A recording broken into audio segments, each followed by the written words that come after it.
વચન યાદ આવ્યું, ભીષ્મજીને દર્શન આપવાના છે. ઉત્તરાયણની પ્રતીક્ષા કરી રહ્યા છે ભીષ્મજી. એમ કહેવાય કે દક્ષિણાયન ઉત્તરાયણ સૂર્યની ગતિ ને ઉત્તરાયણમાં દેહ છૂટે તો સદગતિ થાય. પણ આચાર્યો અર્થ કર્યો, ઉત્તરાયણ કોઈ સમયની રાહ નથી જોતા. ઉત્તરા એટલે અભિમન્યુની પત્ની ઉત્તરા, અને અયન એટલે નિવાસ. જેણે ઉત્તરાના ગર્ભમાં નિવાસ કર્યો એવા પરમાત્માની પ્રતીક્ષા કરી રહ્યા છે ભીષ્મજી. બાણ સૈયા ઉપર કુરુક્ષેત્રના મેદાનમાં સૂતા છે ભીષ્મજી. આખું શરીર બાણોથી વિધાય અને બાણની સૈયા છે. શ્વેત કેશ, શ્વેત દાઢી ને શ્વેત વસ્ત્રો, પણ મુખ ઉપર એ જ શાંતિ અને તેજ. નેત્રો બંધ કરીને બાણ સૈયા ઉપર સૂતા ભીષ્મજી. સમાચાર મળ્યા કે પ્રભુ આવ્યા છે. અને ધીમે રહીને ભીષ્મજીએ પોતાના નેત્રો ખોલ્યા અને સામે એ જ સુંદર મુખારવિંદના દર્શન થયા. અને બંને નેત્રોના ખૂણામાંથી દડ દડ દડ દડ અશ્રુપાત થવા લાગ્યા. પ્રભુ, મને ભરોસો હતો કે છેલ્લી ઘડી આપ સામે આવશો, અને એટલા માટે આપના માટે મેં એક ભેટ બચાવીને રાખી છે. નક્કી કર્યું હતું કે જીવનના અંત સમયમાં આપના ચરણોમાં ધરીને જઈશ. અરે, આમ બાણ સૈયા ઉપર સુતા ને કઈ ભેટ? અને ભીષ્મજી સ્તુતિ કરતા બોલ્યા, આ મતીની ભેટ મેં આપના માટે બચાવીને રાખી છે. દરેક સ્તોત્ર સ્તુતિની શરૂઆત અથથી થાય. આ એક સ્તુતિ એવી છે જેની શરૂઆત જ ઇતિથી છે. મહાપ્રભુજી સુબોધનજીમાં આજ્ઞા કરે છે, ઇતિ શબ્દ કર્મ સમાપ્તિ વાચક. मानो भीष्म जी अपने सभी समस्त कर्मों की यहां प्रभु के चरणों में इति कर रहे हैं कि अब बस, હવે વિરામ, હવે ઇતિ. આ મતિ મેં આપના માટે બચાવીને રાખી છે પ્રભુ. દાદાજી, જો મતિ મારામાં હોત તો આ પાંડવના પક્ષમાં હોત, કૌરવના પક્ષમાં ઊભા ન હોત. અરે, બુદ્ધિ આપનામાં જ હતી એટલે તો સામે પક્ષે રહ્યો. કારણ કે યુદ્ધના મેદાનમાં જો પાંડવોના પક્ષમાં હોત તો વળી વળીને આપને જોવા સંભવ નહોતા. સામે પક્ષે એટલે રહ્યો કે સીધા આપના દર્શન થતા રહ્યા. મારી રતિ મતિ ગતિ આપનામાં લાગેલી હતી એટલે જ તો સામે રહ્યો. અને ભીષ્મ સ્તુતિનું તમે અવલોકન કરો ને તો એક એક શ્લોકમાં લાગે તમને, એમ અનુભવ થાય કે ઇતિ મતિ. ભીષ્મજીની બુદ્ધિ ભગવાન સિવાય બીજે ક્યાંય નહોતી.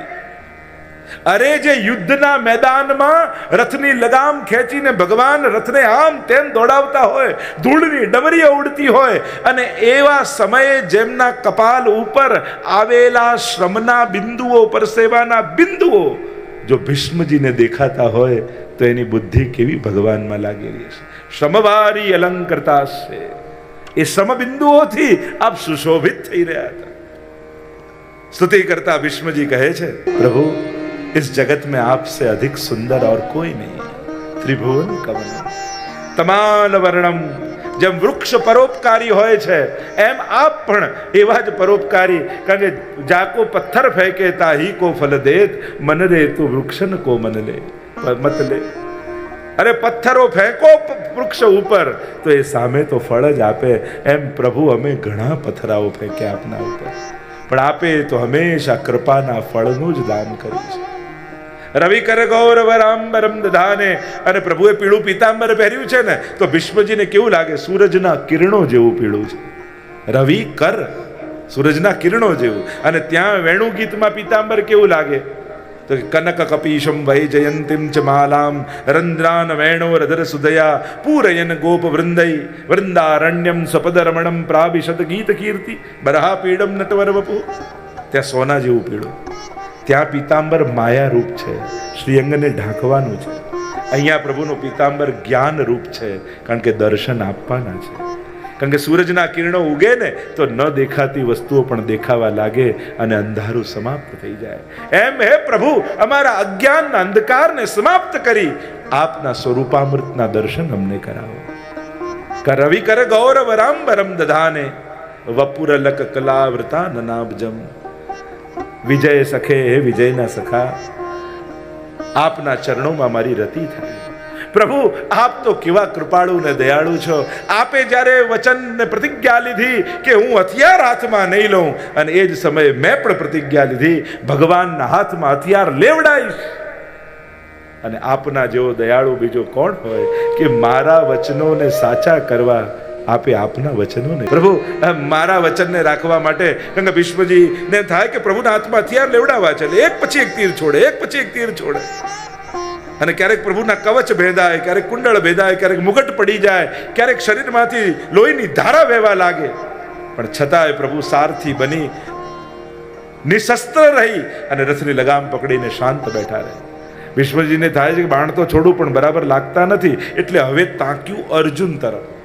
અને જ્યાં અર્જુન તરફ બાણ તાક્યું અને અર્જુનના હાથમાંથી ગાંડીવું પડ્યું, રથ તૂટ્યું, રથનું પૈડું છૂટું પડ્યું, અને અર્જુનને પડેલો જોયો જમીનમાં. અને હવે પ્રભુનો પિત્તો ગયો. તૂટેલા રથના પૈડાના હાથમાં લઈ સુદર્શનનું આહ્વાન કરી એક સિંહ હાથીને મારવા માટે દોડે એમ પરમાત્મા ભાગે છે ભીષ્મજીને મારવા માટે.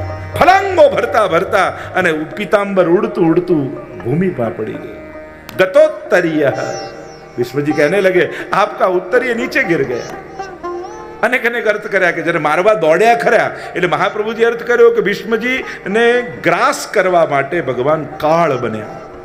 અને કાળ છે ને બ્રાહ્મણ છે, અને નિયમ એવો છે કે ઉત્તરીય પહેર્યા વગર બ્રાહ્મણથી ભોજન ન થાય, અને પ્રભુનું ઉત્તરીય પડી ગયું એટલે ભીષ્મજીનો ગ્રાસ ન કરે.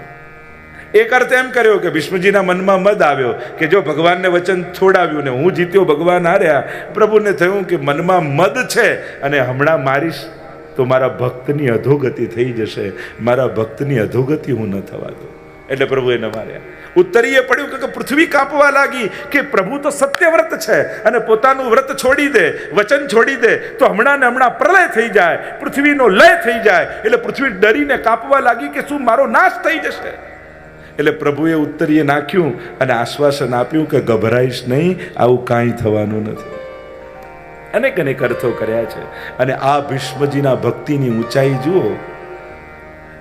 યુદ્ધના મેદાનમાં બાણ સૈયા ઉપર સૂતેલા ભીષ્મજી વૃંદાવનમાં થતા રાસ લીલાનું સ્મરણ કરે છે. છેલ્લી ક્ષણ રાસમાં પ્રભુ જ્યારે અંતર ધ્યાન થયા અને ઉન્મત્ત થયેલી ગોપીઓ કૃષ્ણમય થઈ ગઈ. કૃષ્ણ કૃષ્ણ કૃષ્ણ કરતી કરતી પોતાને કૃષ્ણ માનવા લાગી, પ્રભુની લીલાઓના અનુકરણ કરવા લાગી. વિચાર કરો રાસલીલા કેવી પવિત્ર લીલા હશે કે જે નૈષ્ઠિક બ્રહ્મચારી જેણે સ્વપ્નમાં પણ સ્ત્રીનો વિચાર સુદ્ધા નથી કર્યો એવા ભીષ્મજી પોતાના અંત સમયમાં ગોપીઓને યાદ કરે છે, રાસને યાદ કરે છે. એક એક ઘટનાઓને યાદ કરતા કરતા ભીષ્મજી વિચાર કરો, એક ભક્ત જ જે હોય કે આવા બાણ સૈયા પર સુતા સુતા પણ પ્રભુની સુંદરતા અને પ્રભુની લીલાના ગાન કરી શકે. આ ભીષ્મજીના ભક્તિની ઊંચાઈ છે કે પ્રભુ મેં આપને ખૂબ શ્રમ કરાવ્યા. ભીષ્મજીની એક જ ભૂલ થઈ, એ પોતે સાચા હતા પણ પક્ષે ખોટે ઊભા રહ્યા, અને ખોટા પક્ષે ઊભા રહ્યા તો એમને પણ ભોગવવું પડ્યું. ઘણીવાર આપણે ભલે સાચા હોઈએ પણ ખોટાની સાથે ઊભા રહીએ ને તો આપણે પણ પાપના ભાગીદાર જ કહેવાય. હૃદય ભરાઈ આવ્યું પ્રભુને જોતા જોતા.